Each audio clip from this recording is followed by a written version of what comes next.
배우이자 감독인 추상미 씨를 아시는 분들이 많이 계실 겁니다.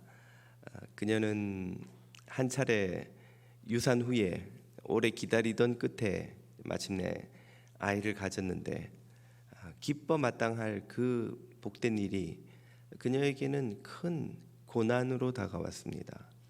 이유를 알 수 없는 산후 우울증이 찾아와서 불안증, 우울증, 또 불면증이 극심해지더니 급기야는 자살 충동까지 느끼는 그런 고통스러운 시간이 무려 5년이 지속되었습니다. 그녀는 이해할 수 없는 꿈을 꾸는데 꿈속에서 자꾸 아이가 갑자기 죽는 그런 꿈을 꾸는 거예요. 그러니 그 불안함과 그 두려움을 어찌할 수가 없어서 급기야는 11층 아파트에서 베란다를 보고 있으면 저기서 몸을 던지면 내 모든 고통이 끝날 텐데, 그런 이 자살 충동에 시달리는 것입니다. 어떻게 하면 고통 없이 깨끗하게 이 고통스러운 삶을 끝낼 수 있을까? 그렇게 고민하던 끝에 5년이 지난 어느 날, 그녀는 자신이 말하기를 두 번째 회심이라고 부를 만한 특별한 은혜를 경험합니다. 어느 날 비몽사몽간에 제대로 잠을 자지 못해서 이것이 잠인지 아닌지도 모르는 중에 환상을 보는데, 예수님이 자신을 안고 십자가에 못 박히시는 거예요. 그 못 박히신 주님과 함께 자신이 못 박힌 환상을 보면서 주님의 음성을 두 번을 듣습니다. 주님께서 그녀에게 내가 너의 아버지고 내가 너의 남편이다. 내가 너의 아버지고 내가 너의 남편이다. 두 번을 분명하게 말씀해 주시는 그 음성을 듣고 추상미 씨는 자신이 지금 겪고 있는 이 모든 고통의 원인이 무엇인지, 해결책이 무엇인지를 단박에 깨닫게 되었습니다. 그녀에게는 깊은 말 못할 상처, 트라우마가 있었는데요. 그녀의 아버지는 연세 드신 분들은 아실 법한데 추송웅 배우라는 아주 당대의 이름을 날리던 연극 배우였습니다. 국민적인 사랑을 받은 그런 훌륭한 배우였지만 집에서는 아내와 무척 사이가 좋지 못했습니다. 어린 추상미는 엄마를 고통스럽게 만드는 그 아빠에 대한 분노 때문에 아빠가 가끔씩 집에 들어오면 아빠 얼굴도 보지 않고 방에 들어가 문을 잠그고 아빠를 모른 척하며 산 거예요. 아빠가 엄마를 고통스럽게 한다고 생각을 해서. 그렇게 어린 시절을 보내던 중에 갑작스럽게 추성웅 씨가 폐혈증과 과로로 그만 목숨을 잃습니다. 아버지가 세상을 떠나고 나서야 자신 안에 있던 그 분노 뒤에 가려진 아빠에 대한 그리움, 또 아빠와 화해도 하지 못한 채 이별했다는 그 슬픔, 고통이 그녀의 마음속에 있다는 걸 깨닫게 된 것이죠. 그리고 그렇게 갑작스럽게 떠난 아버지 때문에 우리 아이, 내가 사랑하는 이 아이도 갑자기 변을 당하면 어떻게 하는가 하는 불안증이 늘 그녀의 마음을 떠나지 않았던 것이죠. 거기에다가 아버지와 어머니의 결혼 생활이 남편과 자신의 결혼 생활에 그대로 투영되어서 역시 너무나 바쁜 연극 배우였던 남편에 대한 불만과 그 섭섭함이 그 자신의 마음속에 또 자리 잡고 고통의 원인이 되었던 것이죠. 그때 주님께서 그녀에게 내가 너의 아버지고 내가 너의 남편이다 라는 말씀을 통해서 그녀가 겪고 있는 그 모든 고통과 공허함과 두려움과 그리움을 채우실 분은 하나님 당신밖에 없다는 것을 깨닫게 해주신 겁니다. 주님만이 아버지의 빈자리를 채워주실 수 있고 주님만이 남편의 빈자리를 온전히 채워줄 수 있다는 사실을 깨닫고는 그녀는 주님 앞에 엎드려 2시간을 통곡을 하면서 울었습니다. 그리고 그 다음 날부터 아침에 큐티를 하면 주님이 꿀과 송이꿀보다 더 단 말씀을 그녀에게 들려주시는데 큐티를 하루에 4시간에서 6시간씩 하는 거예요. 도무지 주님 앞을 떠날 수가 없는 거예요. 떠나고 싶지가 않은 거예요. 자신의 아버지가 되어주시는 주님, 자신의 남편이 되어주시는 주님, 그 주님과 신혼생활을, 그녀의 말대로 영적 신혼생활을 6개월 동안 그렇게 하면서 그녀 안에 있던 모든 상처가 남김없이 치유되어서 우울증, 불안증, 두려움, 자살 중독까지 깨끗이 사라지고 천국 같은 삶을 시작하게 되었노라고 그녀는 간증하고 있습니다. 그녀에게 지금 무슨 일이 일어난 것일까요? 바로 그녀는 성령 세례를 받은 것입니다. 그녀는 이 날을 자신의 2번째 회심이라고 부르며 그 날 이전과 이후가 완전히 다른 삶이 되었노라고, 그날 주님의 십자가에 못 박히는 경험을 하면서 내가 그리스도와 함께 십자가에 못 박혔나니 이제는 내가 산 것이 아니요 오직 내 안에 예수께서 사신 것이라 하는 영적 경험을 그녀는 새로 하게 되었노라고 고백합니다. 이날은 그녀가 물과 성령으로 거듭난 날이지요. 그녀에게 일어난 일은 구약의 모든 선지자들을 통해 약속하시고 예수님께서 확인하시고 오순절 초대교회에 일어난 성령 세례 사건이라 할 수 있습니다.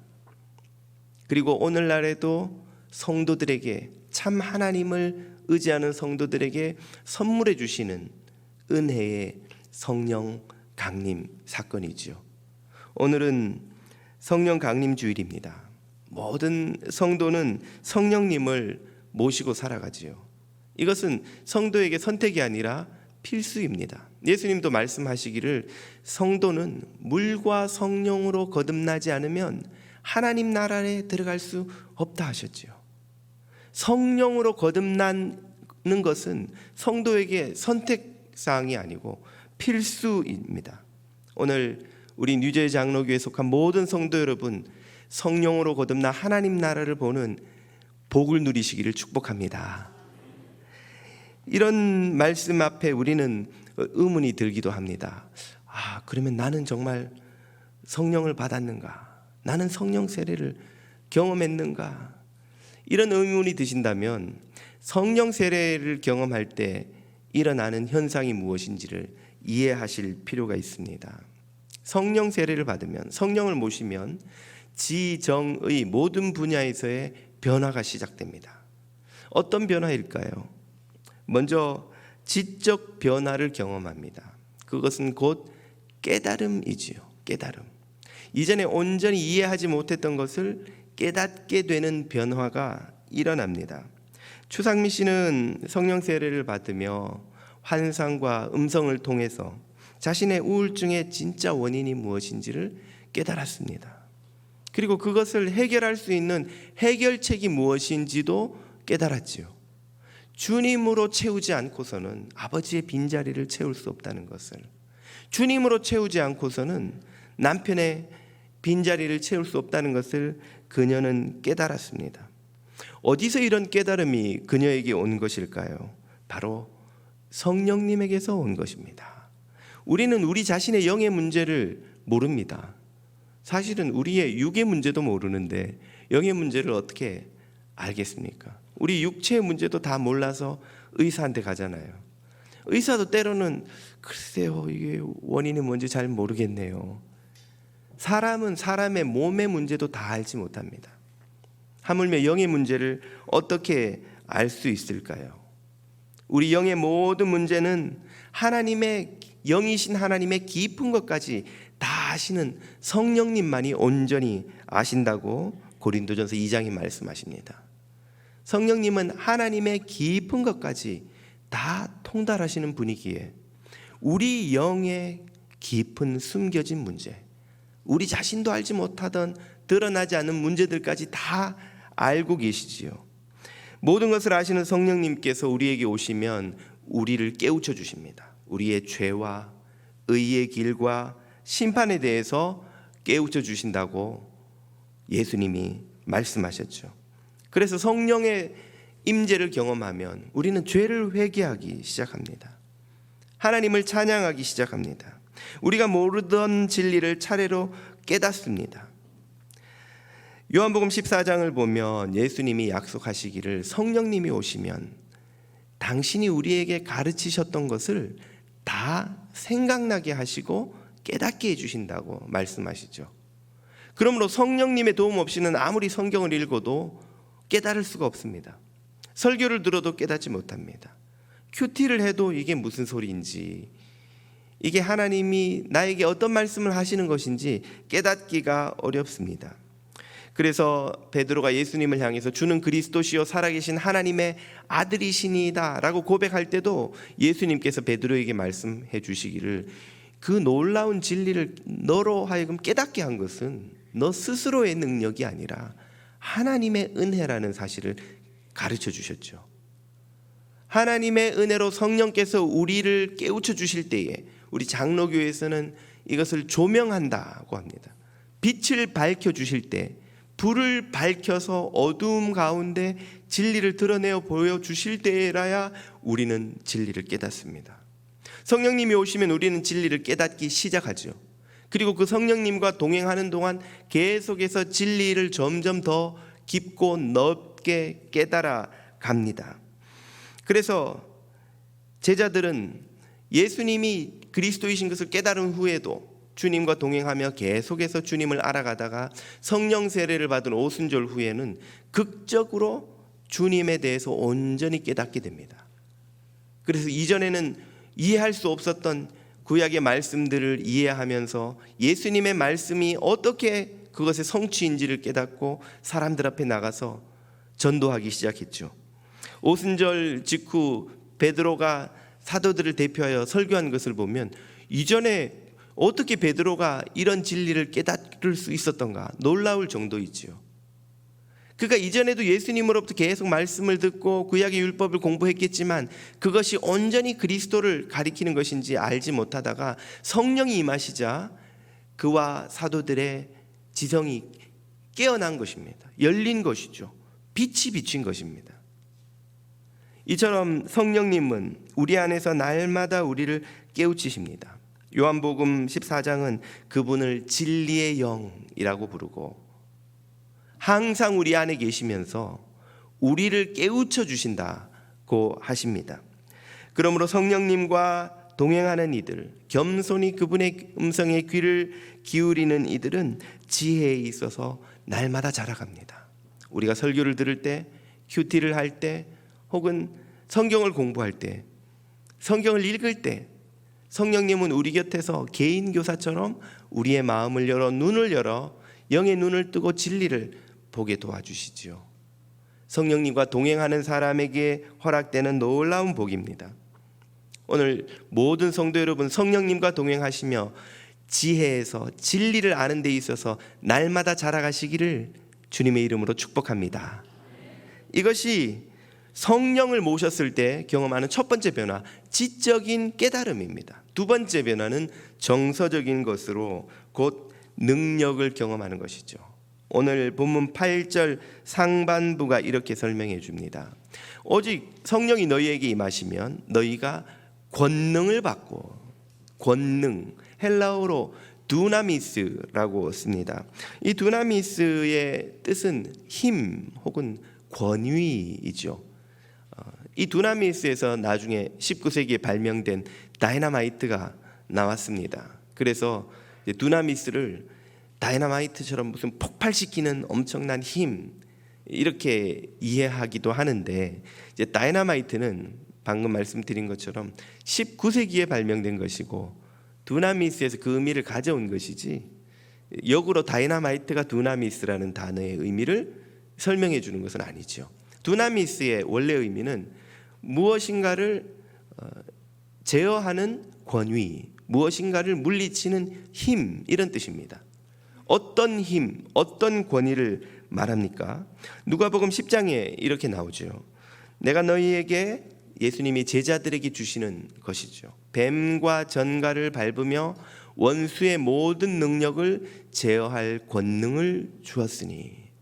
여기서 말하는 뱀과 전갈은 당연히 이제 실제 뱀, 실제 전갈을 말하는 것이 아니겠죠. 그것은 비유로서 원수 마귀와 그 모든 마귀의 역사를 말하는 겁니다. 그 모든 것을 제어할 권능, 물리칠 힘, 이게 바로 두나미스인 거예요. 성령이 우리에게 임하시면 우리는 원수 마귀의 모든 계획을 물리칠 힘을 얻습니다. 추상미 씨는 그날 성령 충만을 경험하고 그날부터 날마다 주님과 몇 시간씩 큐티를 하는 동안에 이런 두나미스를 경험합니다. 이 두나미스가 그녀의 삶에 들어와서 그녀를 사로잡고 있던 모든 불안, 우울, 두려움을 몰아내기 시작하죠. 권위를 가지고 몰아내기 시작합니다. 우리가 폴리스를 하이웨이에서 만나면 권위가 무엇인지를 알죠. 폴리스가 스탑 하면 우리는 차를 세워야 돼요. 그 폴리스를 무시하고 차를 달렸다가는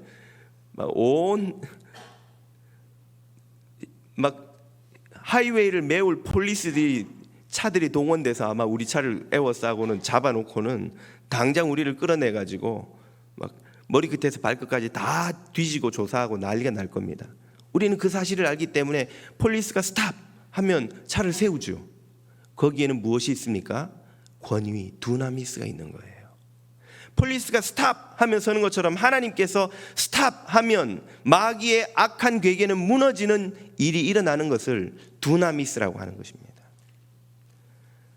생명을 빼앗으려는 모든 마귀의 악한 권위를 예수 그리스도의 이름으로 성령의 두나미스로 스탑 하면은 물리치는 힘이 거기에는 있다는 말씀이죠. 바로 이런 두나미스가 추상미 씨의 삶에 임하여서 그녀를 괴롭히던 모든 불안과 우울, 두려움, 걱정, 근심을 몰아내고 그녀 안에 있던 상처와 공허감을 치유하기 시작했습니다.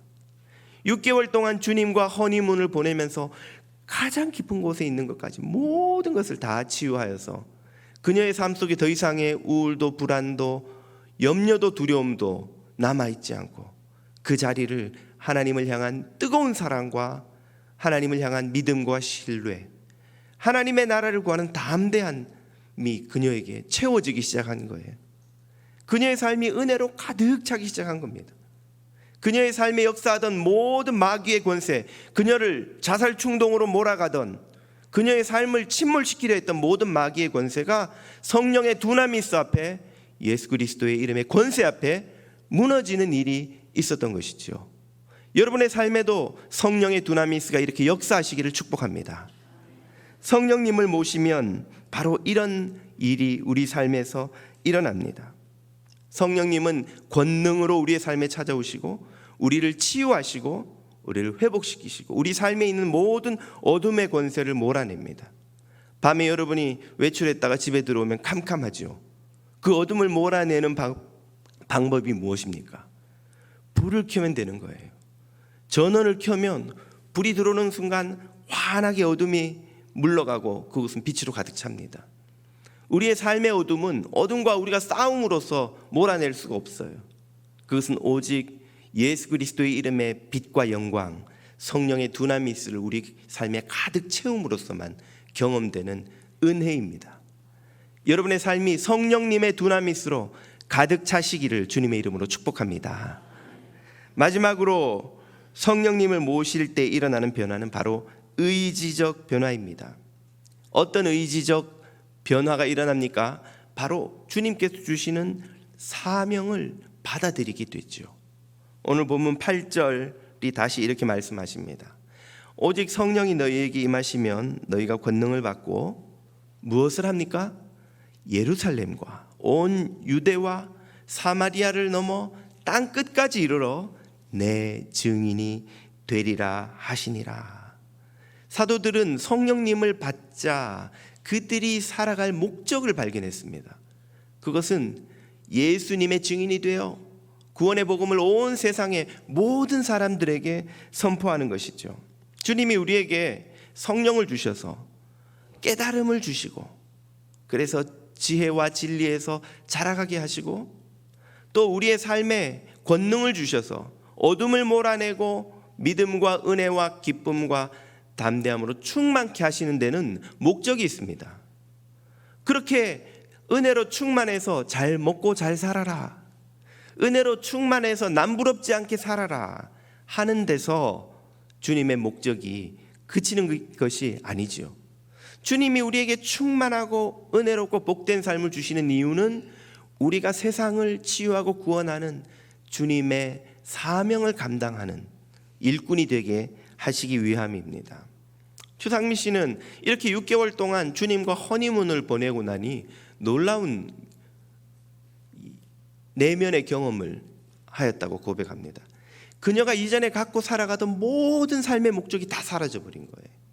이때까지는 훌륭한 배우로 또 감독이 되어서 예술적인 자신의 재능을 발휘하며 성공적인 감독이 되어서 인정받고 사는 것이 그녀의 삶의 목적이었는데, 이제는 배우가 되고 싶은 생각도 없고, 그렇게 시간 들여 돈 들여 고생해서 공부한 감독 공부도 아무 의미가 없고 아무것도 하기가 싫은 거예요. 그냥 이렇게 영원히 주님과 기도만 하면서 큐티만 하면서 살고 싶은 마음밖에 안 들더라는 거예요. 그래서 주님께 기도를 했답니다. 주님, 왜 이렇게 제게 모든 바람이 다 사라집니까? 모든 욕망이 다 사라집니까? 이제 저는 무엇을 위해 살아야 합니까? 그렇게 기도하던 끝에 주님의 음성을 듣습니다. 주님이 그녀에게 말씀하신 것은 복음을 이 시대의 언어로 전하라는 것이었습니다. 주님이 그 음성을 마음에 들려주신 날부터 이제 그녀에게는 완전히 새로운 삶의 목적이 생긴 거예요. 배우로 성공하든 감독으로 얼마나 인정을 받든 아무 의미도 소용도 없고 바람도 없고, 오로지 주님의 이 사랑과 이 복음을 어떻게 하면 내가 더 이 시대의 언어로 이 세상 사람들에게 전할까 하는 것만 그녀의 유일한 삶의 목적이 된 것이죠. 그렇게 기도하며 그녀는 다시 일어나 활동을 시작했습니다. 얼마 지나지 않아 한 지인으로부터 시나리오를 받아 읽다가 이것이야말로 주님이 나에게 주시는 첫 번째 프로젝트로구나 깨닫게 되어서 하나의 다큐멘터리 영화를 만듭니다. 그것이 바로 폴란드로 간 아이들이란 영화인데요, 6.25 사변 때 남과 북에 10만이 넘는 전쟁 고아가 생겼다고 합니다. 남한도 힘들었지만 북한 당국은 도무지 그 고아들을 돌볼 여력이 없어서 여러 유럽의 공산권 국가의 아이들을 이리저리 다 보내버렸습니다. 그 중에 1,500명의 아이들이 폴란드로 갔는데, 폴란드는 공산권 국가였지만 종교의 자유가 있었습니다. 그래서 기독교인 교사들이 그 아이들을 받았어요. 그 기독교인들이 전쟁 고아가 된 그 아이들을 보자 마치 자신들의 고통스러운 2차 대전의 뼈저린 고통을 겪는 그 시절이 생각이 나서 주님의 사랑으로 극진히 그들을 돌봅니다. 9년 동안 그 아이들이 북한으로 돌아갈 때까지 그 아이들을 돌보았던 폴란드 그리스도인들의 삶을 그린 다큐멘터리 영화를 만들어서 사랑으로 이 세상을 치유하시려는 하나님의 도구가 되는 삶을 살기 시작한 것이죠. 그녀가 자신의 사명을 발견하고 만든 그 첫 영화가 어떤 것인지 잠깐 한번 클립으로 보시겠습니다. I tam po prostu przez kilka dni przyjeżdżały wagony z dziećmi. 폴란드에 갔다는 거는 기사가 난 적도 없고,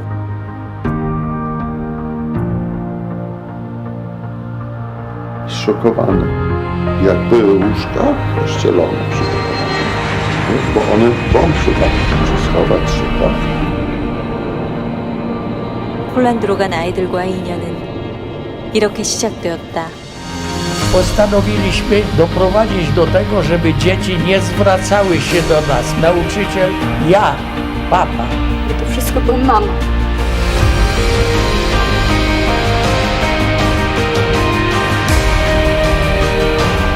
Dlatego staraliśmy się robić wszystko, by doprowadzić do tego, żeby one jak najszybciej o tym, jeśli to jest możliwe, żeby zapomniały.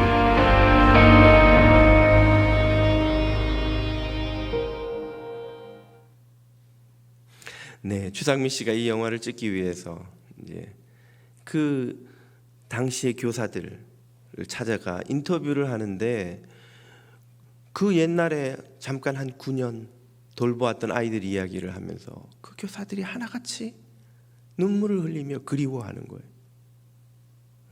왜 그렇게 그리워하느냐고. 그들이 내 아이 같고 자신들의 어린 시절에 고통스러운 시절을 겪은 자신들의 어린 시절 같고, 그래서 주님의 사랑으로 그 아이들을 사랑했노라고 고백하는 그들의 간증을 들으면서 이런 사랑을 세상에 전해야 되겠구나. 추상민 씨는 자신의 삶의 목적을 발견하고 그리스도의 일꾼으로 새로운 사명을 감당하는 제자가 된 것이죠. 성령이 우리에게 임하시면 우리는 사명을 받습니다. 성령님은 우리의 마음에 사명을 일깨워 주십니다.